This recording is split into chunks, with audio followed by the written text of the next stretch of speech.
Olá, hoje vamos conversar então sobre o livro A Viúva, publicado pela editora Intrínseca, escrito pela autora Fiona Barton.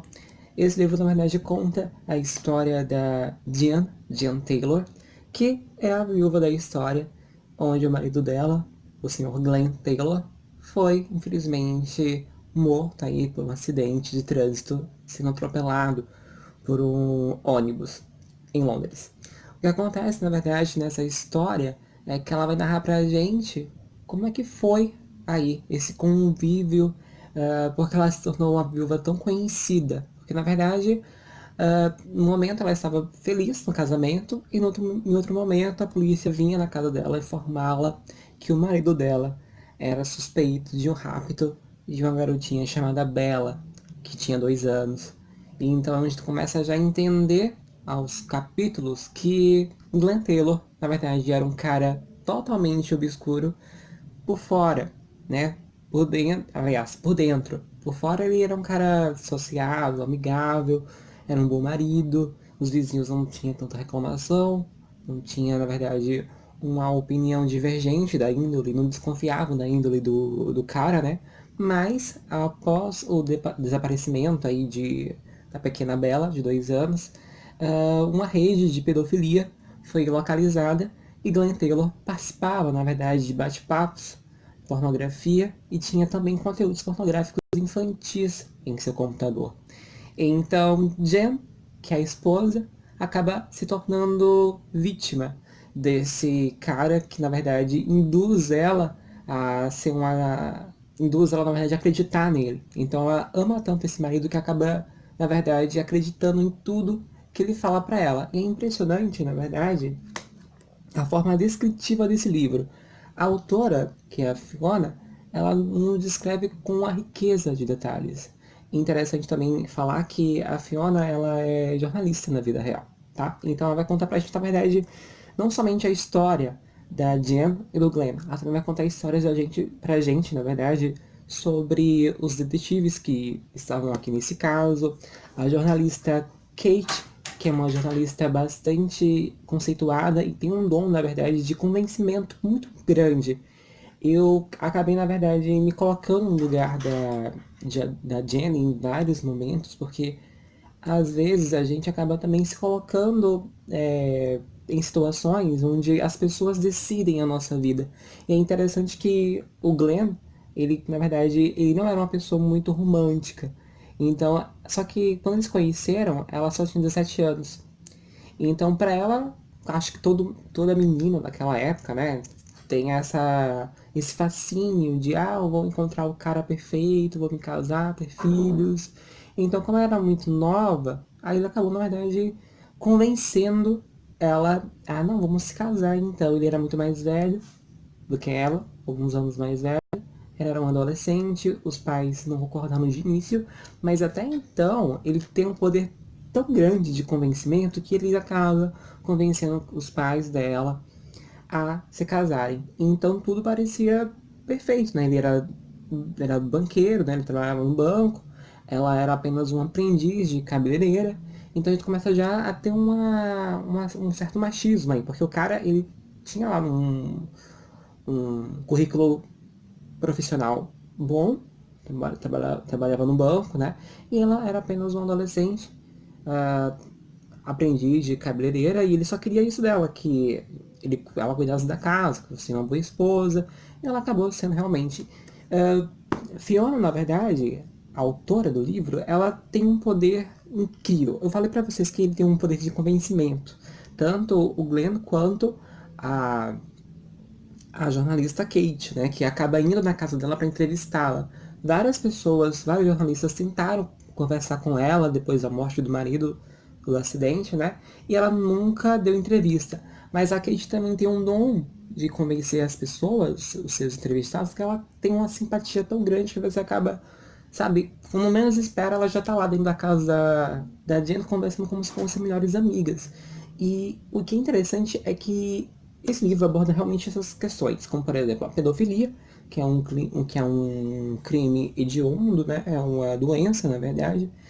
E ele também fala muito sobre essa questão de convencimento, do machismo, sobre você se colocar, na verdade, contra ter ser, na verdade, dono da sua vida.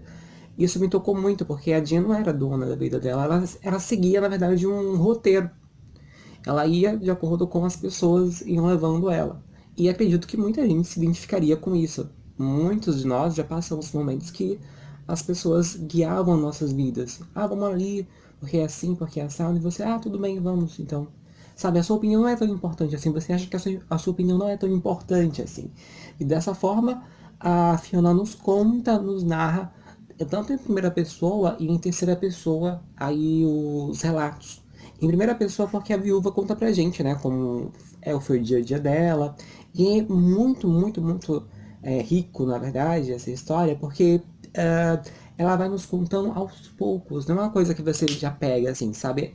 Eu comecei, na verdade, a entender os capítulos, a história completa em si, quase na metade. E você fica todo o capítulo tentando entender, tentando querer saber onde é que tá a Bella.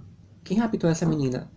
E também tem determinados momentos, gente, que você fica desconfiado. Porque você tá lá, o Glenn é acusado de sequestro, de repente, e você, não, ele é pedófilo realmente, ele é um cara obscuro, ele é um cara convincente, mas você acaba tendo pena desse personagem. Ele tem um poder tão alto de convencimento que até você, leitor, acaba acreditando nesse convencimento. Você acaba tendo piedade do Glenn, você acaba se encantando pela forma que ele fala com você, fala com a Jane, você se coloca no lugar dela. É impressionante mesmo. E como ele tem esse poder de convencimento, você acaba. Me fez lembrar, na verdade, muito aquela história real, também de um psicopata famoso, que é o Teddy Bundy, né? Que foi lá, matou várias mulheres, e ele na época era muito bonito e também tinha esse poder de convencimento. Mas na verdade, por trás dessa beleza, desse encantamento, ele é realmente um assassino. Ele tinha prazer de matar as pessoas, de matar as mulheres, na verdade. Mas enfim, é basicamente quase a mesma coisa que o Glenn. Na verdade, ele tem uma, um fascínio por sexo com sexo infantil, na verdade, pornografia infantil. E isso, na verdade, é uma coisa absurda, sabe? E o que é mais interessante é isso. Ele tem um poder alto de autoconvencimento. Os personagens falam com você. Você conhece a história da Kate, do detetive, que também acompanha o caso. Ele também não desiste de tentar encontrar a Bella. E por algum momento, o Glenn acaba acusando a Jen. Olha, você é culpada por eu ser assim, porque você é fascinada em ter crianças. E eu acabei também ficando fascinado. E, como eu falei pra vocês, esse poder de de convencimento, aliás, do personagem, que faz você dizer, poxa vida, peraí, será que ela também é assim?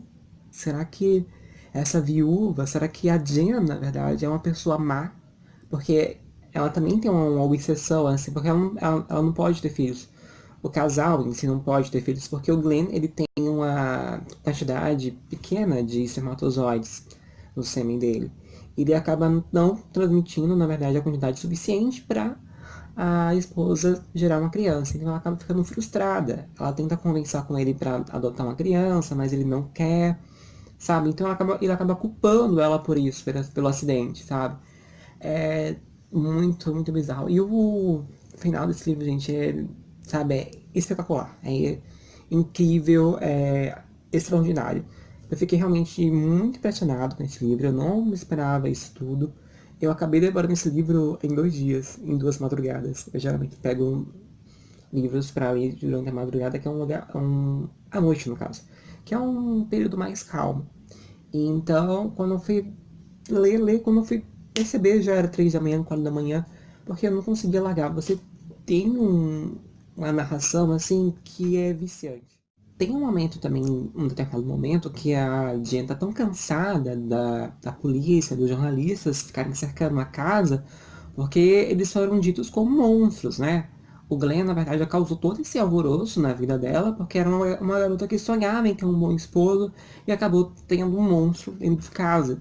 Então ela vê toda a vida dela destruída devido a esse cara.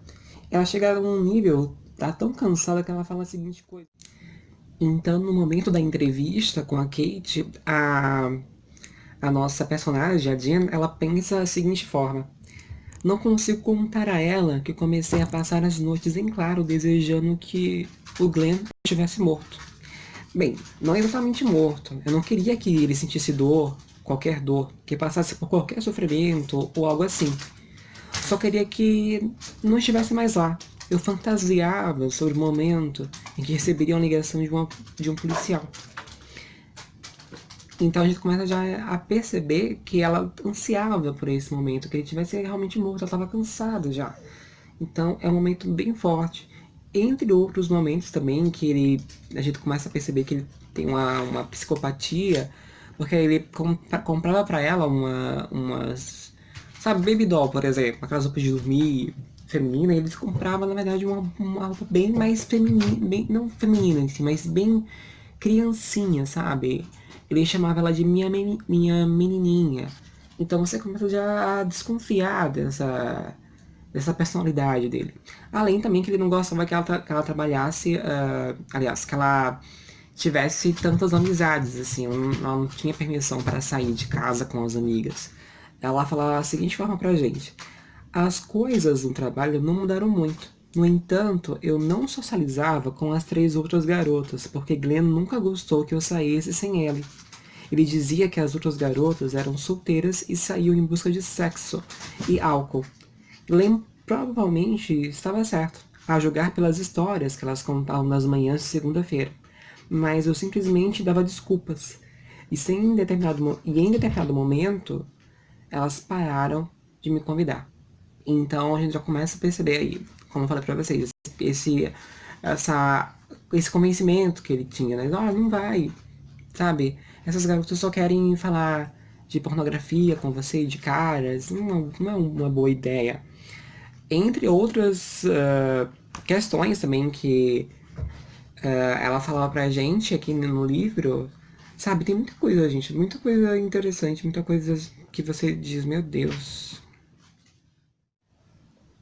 Bom, então essa foi a dica de hoje, espero que vocês tenham gostado do vídeo. Se você gostou, dá o seu like, comenta para mim se você já leu esse livro, se tem outros livros que você leu são parecidos, o que você acha dessa história, se você sentiu interesse, e se você não é inscrito, se inscreve, deixa aí essa inscrição e compartilha também com os seus amigos. Foi um prazer ficar com vocês até o momento e a gente se vê então aí nos próximos vídeos, tá?